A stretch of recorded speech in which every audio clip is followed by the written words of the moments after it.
as we are selling physical products on Amazon, then that means that we need to deal with inventory. So we need to have pretty good grip of supply chain and inventory management.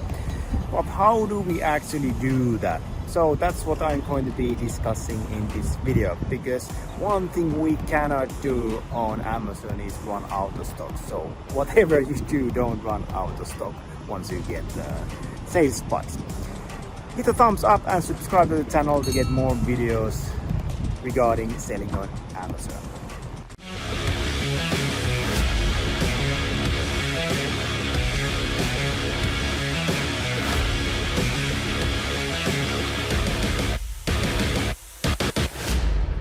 So the topic is one thing we must do in order not to hurt our sales on Amazon.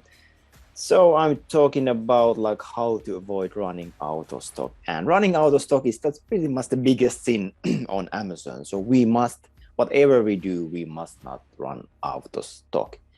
And for many years, we had this 2+2 rule. I mean, we still have it, but it's kind of because, and I want to, I mean, there's all sorts of different things that we can develop in regarding inventory. But I mean, whenever we started, we wanted to just keep things simple, and because it can become really complicated, like really quickly, like when you have a lot of, like many products and you have like multiple marketplaces and your like inventory is spread around like all over the world. So it's and usually, like when you hire a logistics person, someone to handle all your shipping and ordering and that kind of stuff, then I mean at that point we need to have some kind of simple system for them to take in use. And some of the issues that have always been with these different tools regarding inventories that, I mean, they don't take account all the inventory we have. They don't take account in the inventory that we have at the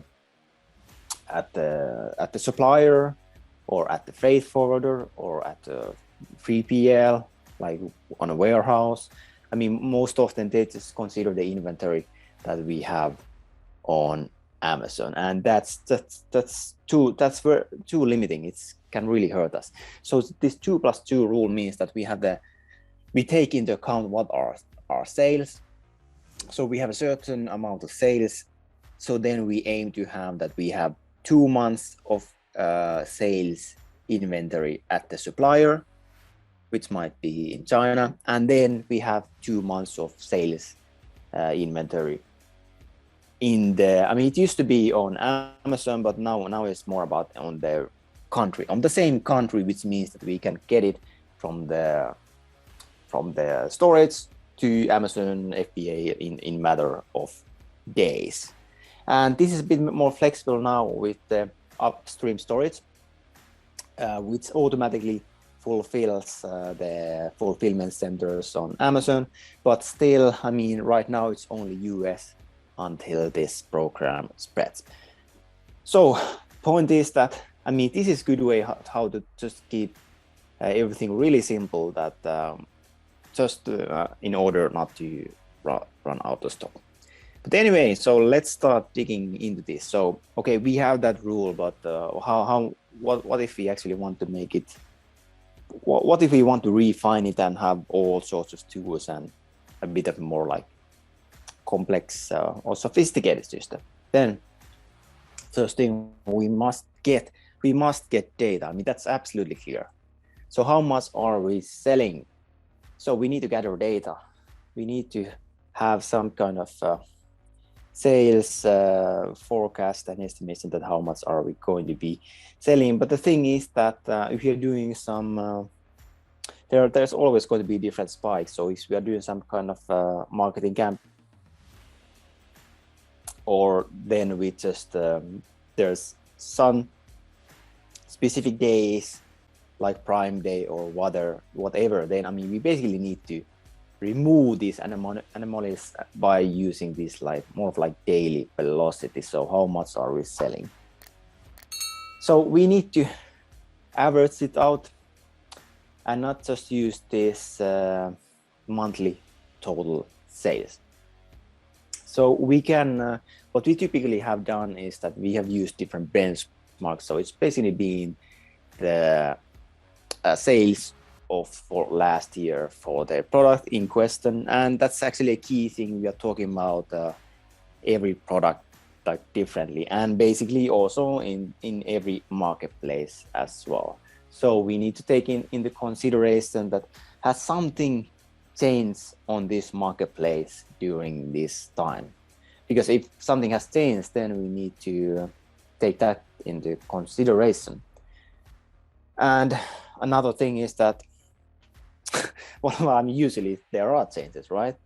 So the person like doing those orders has to know that, okay, I mean, the sales are going to go up because of this or that thing, or then that, I mean, the sales are not going to be going up as drastically as there was like last month, because last month we did all sorts of like campaigns, and it's not going to be this crazy like in the coming months. So we need to take into consideration different kinds of events that might have occurred. So sales spikes, that's something that we need to take into account, or stock out. I mean, if he sold X amount of units last month, or I mean last year, but during there was these stock out periods where we didn't have any kind of inventory, then I mean we need to adjust based on it. And we need to give same thing if we have been doing like deep discounts, or we have run any kind of deals like outlet deals or lightning deals or whatever. So that's something that we need to take in account.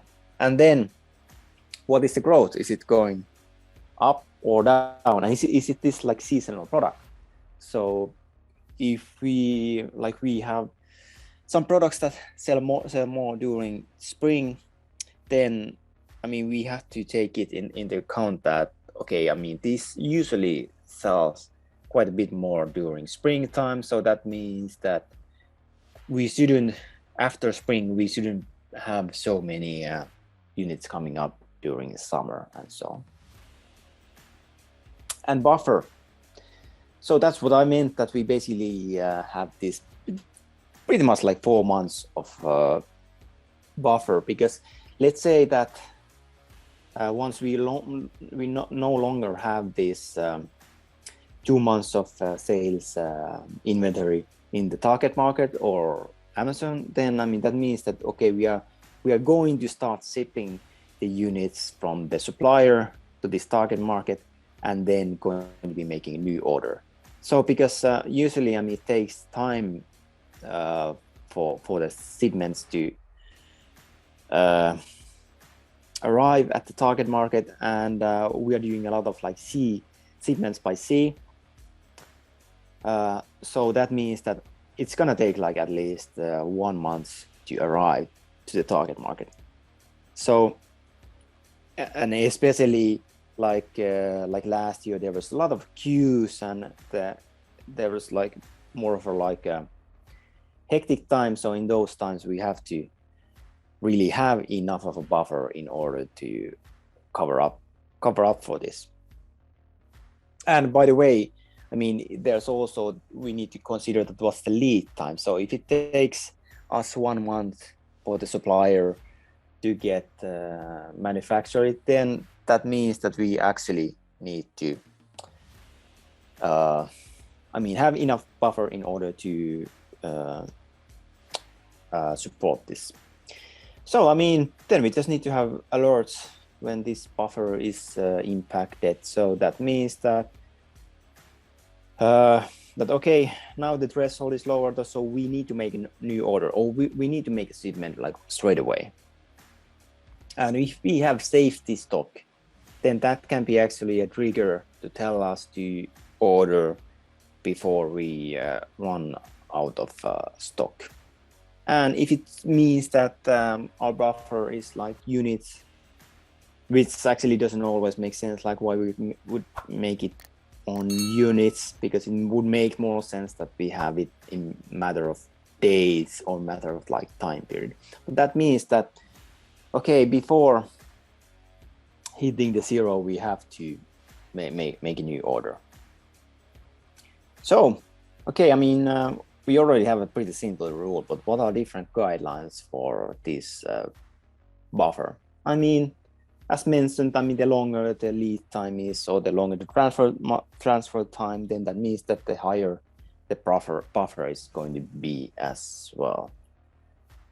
So, I mean, that's what I mean, that it's much better to make it in a period of time than units, because that focuses us into constantly like observe that, okay, how much are we selling per month, how much are we selling per like 2 months? Because if we want to have the 2 months inventory at the supplier, then we need to be aware of that. What is the amount that we are usually selling per month? And one thing, yeah, there's a question about what about storing at the suppliers? I mean, when you store at the suppliers, you can usually do it with no cost. I mean, of course, it depends, like how long are you storing it there. I mean, if you store something there for a year, then they're probably going to be like bugging you that, hey, come on, I mean, we don't want your stuff here like for 1 year, like longer. I mean, we want to ship it out. But I mean, if it doesn't take that much space, then usually they are pretty lenient in giving us storage space that we don't need to like pay anything for that. That they are storing units for us, and that's great, because then we don't need to have additional warehouse at the supplier's country. So we can actually make the use of always storing some units, some inventory at the supplier.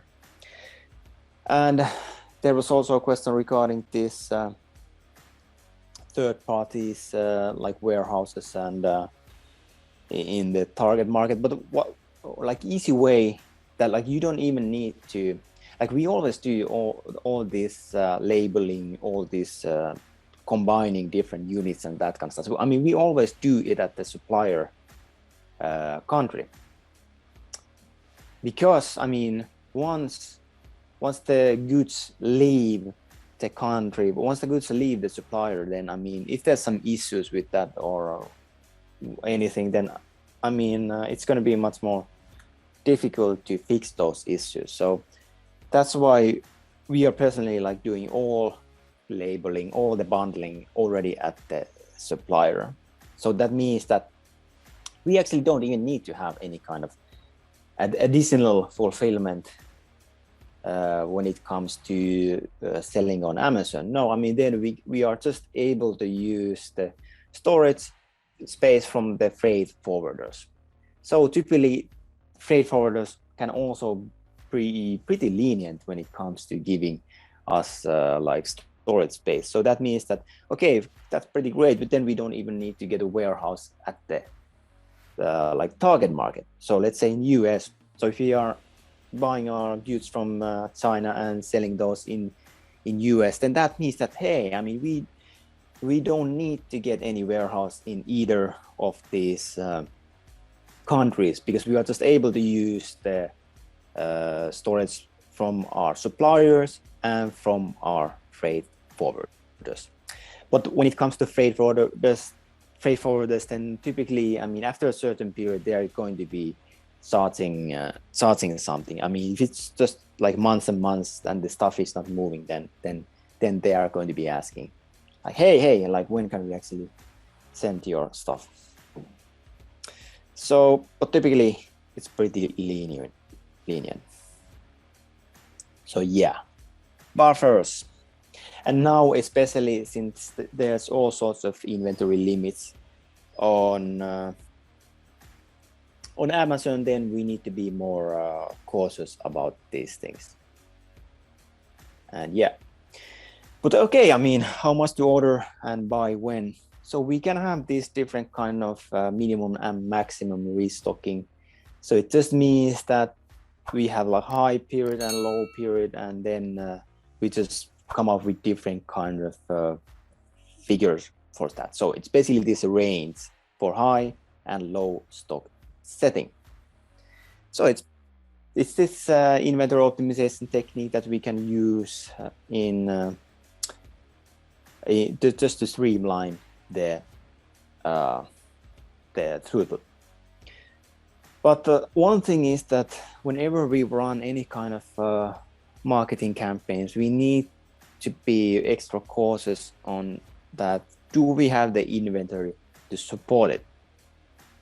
Because I mean, the number one rule on Amazon is that we don't want to run out of stock, because if we run out of stock, then that's going to destroy all our efforts that we put into ranking. Many different tools how to optimize this inventory management, doing different kind of forecasting. So I mean, this so stocked is one option. So if this is something that you need, then you might want to check it. Hit a thumbs up and subscribe to the channel if you like this topic. We actually have a secret closed group where we discuss all things related to selling on Amazon. So if you like to be added to this group, then leave a comment saying group, and we will reach out to you and add you to the group. See you there.